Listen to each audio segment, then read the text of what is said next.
झंडे को सलामी देना है, सलामी दो। जैसे थे सावधान, राष्ट्रगान प्रारंभ।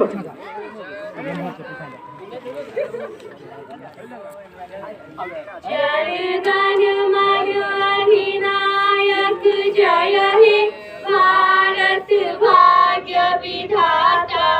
पंजाब सिंध गुजरात मराठा द्राविड़ उत्कल गंगा विंध्य हिमाचल यमुना गंगा उच्चल जलधि तरंगा।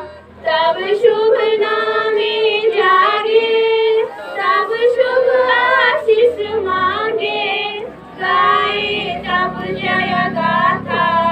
जन गण मंगल दायक जय हे भारत भाग्य विधाता। जय हे जय हे जय हे जय जय जय जय हे। पहले आराम से झंडा गान प्रारंभ। हिंद देश का प्यारा झंडा ऊंचा सदा रहेगा। हिंद देश का प्यारा झंडा ऊंचा सदा रहेगा। ऊंचा सदा रहेगा, ऊंचा सदा रहेगा, ऊंचा सदा रहेगा, ऊंचा सदा रहेगा। केसरिया गल भरने वाला सादा है सच्चाई। केसरिया गल भरने वाला सादा है सच्चाई।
इस झंडे पर मर मिटने को कसम सभी खाते हैं।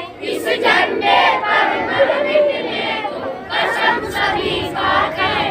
हिंद देश का प्यारा झंडा हर घर में लहराए। हिंद देश का प्यारा झंडा हर घर में लहराए। हिंद देश का प्यारा झंडा ऊंचा सदा रहेगा। हिंद देश का प्यारा झंडा ऊंचा सदा रहेगा। ऊंचा सदा रहेगा।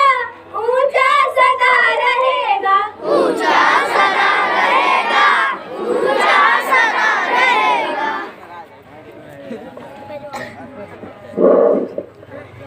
भारत माता की भारत माता की गणतंत्र दिवस गणतंत्र दिवस महात्मा गांधी वीर सुभाष अनाम शहीद जो हमसे टकराएगा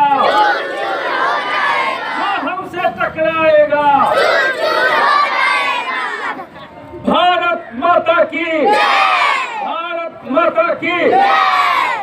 अब मैं इस विद्यालय के प्रधानाध्यापक महोदय से निवेदन करता हूँ कि आप लोग राष्ट्र के नाम संबोधित करेंगे। सम्मानित हमारे उपस्थित शिक्षकों, आजादी के तरंगों से तरंगित हमारे विद्यालय के छात्र छात्राओं, आज हम गणतंत्र दिवस मनाने जा रहे हैं। 26 जनवरी आज का दिन स्वर्णाक्षरों में अंकित दिन है। यो भारतवर्ष 15 अगस्त 1947 को आजाद हो गया था, लेकिन अपना नियम, अपना कानून, संविधान सब अंग्रेजों के द्वारा निर्मित था, जो भारतीयों के हित में कम और उनके हित में ज्यादा था। हम शोषित थे। तो हमारे महापुरुषों ने संविधान तैयार करके 26 जनवरी 1950 को लागू किया गया। आज हमारा अपना संविधान है। इसलिए मैं उन संविधान निर्माण करने वाले तमाम महानुभावों को और हमारे देश में जो वीर जिन्होंने मातृभूमि की रक्षा के लिए, भारत माता की आजादी के लिए अपने तन मन धन मन क्रम वचन सबको इस देश के लिए समर्पित किया, मैं उन्हें आज हजार हजार श्रद्धा सुमन अर्पित करता हूँ। उन्हें हम श्रद्धांजलि अर्पित करता हूँ, जिनका नाम इतिहास के पन्नों में लिखित है, या इतिहास के पन्नों में जो गुमनाम है लिखित नहीं है, लेकिन देश के लिए उन्होंने सर्वस्व न्यौछावर किया। उन्हें भी हम श्रद्धा सुमन अर्पित करते हैं। शहीदों के मजारों पे लगेंगे हर बरस मेले, वतन पे मरने वालों का बाकी यही निशान होगा। आप लोग ताली से भी स्वागत करते हैं। जो भरा नहीं है भावों से, जिस भरा नहीं है भावों से, बहती जिसमें रसधार नहीं, हृदय नहीं वह पत्थर है जिसमें स्वदेश का प्यार नहीं। आज यह बात इतिहास के पन्नों में नींद है। प्यारे बच्चों, जब मैं आपके समान था, जब मैं स्कूल का विद्यार्थी हुआ करता था, तो मुझे खूब याद है कि हम लोग 12 बजे रात्रि के बाद, रात्रि खत्म होती थी, हम लोग जो है जो ही ड्रेस था, तो आप लोगों के पास काफी कपड़े हैं, ड्रेस हैं, जो भी था, हम लोग झंडा लेकर के निकल जाते थे।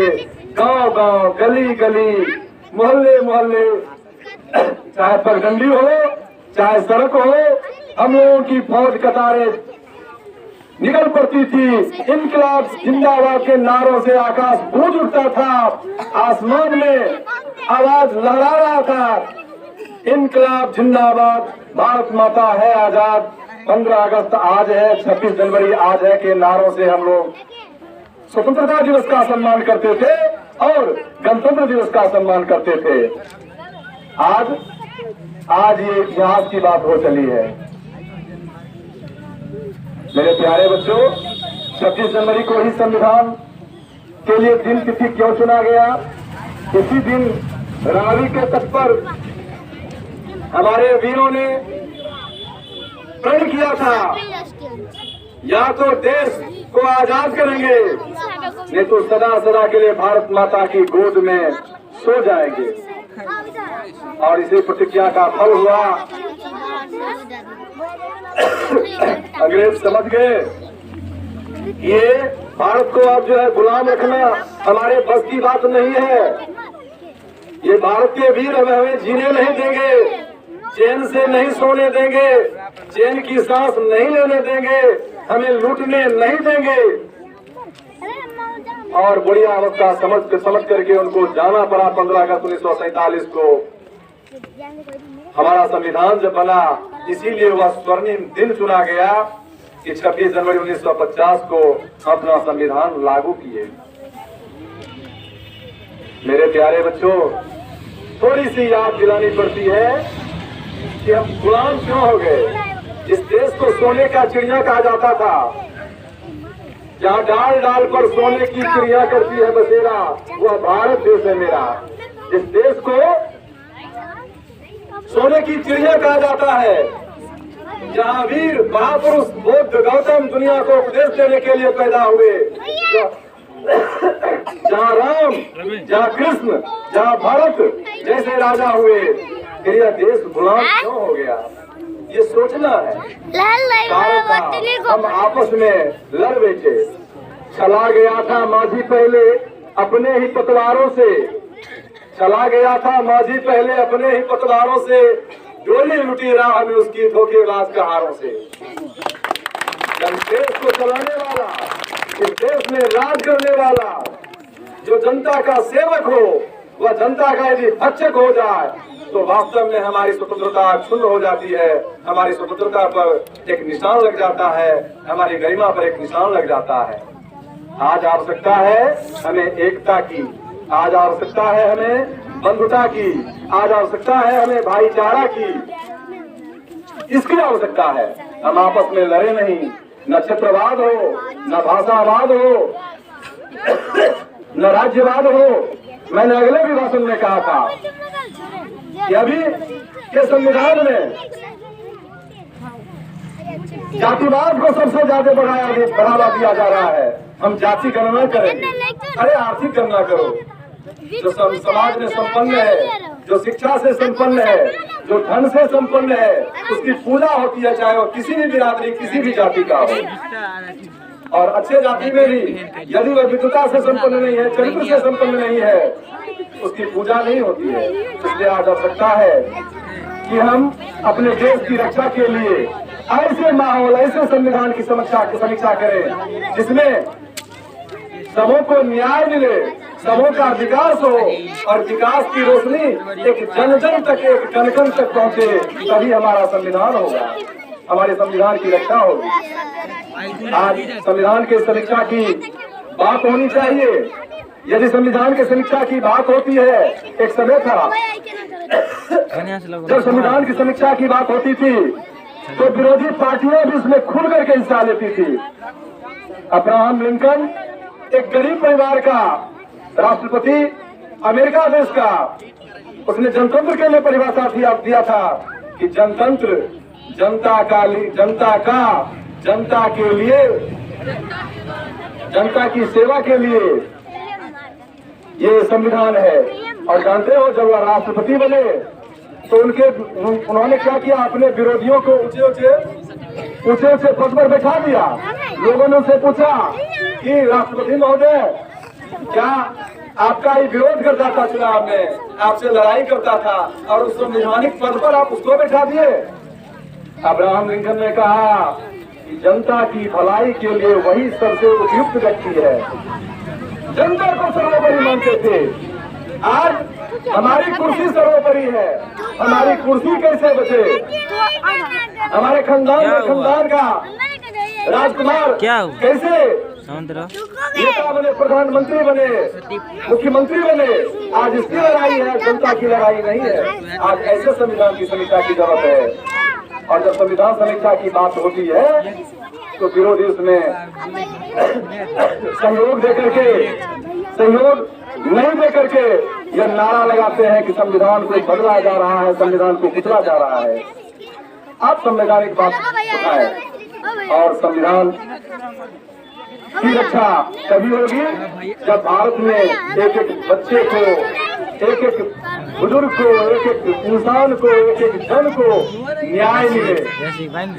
आज भी हमारी बेटियां रात में बाहर कहीं जाने में सुरक्षित महसूस नहीं करती है। नेताओं के लिए, बड़े लोगों के लिए, अफसरों के लिए क्या अलग कानून है और गरीब के लिए क्या अलग कानून है? इस कानून में सबको समान अधिकार मिलना चाहिए। एक गरीब है, एक निरी है, एक भिखारी है, उसको भी वही सहायता मिलनी चाहिए जो एक बड़े बुजुर्ग को मिलता है। ये संविधान सत्य संविधान है।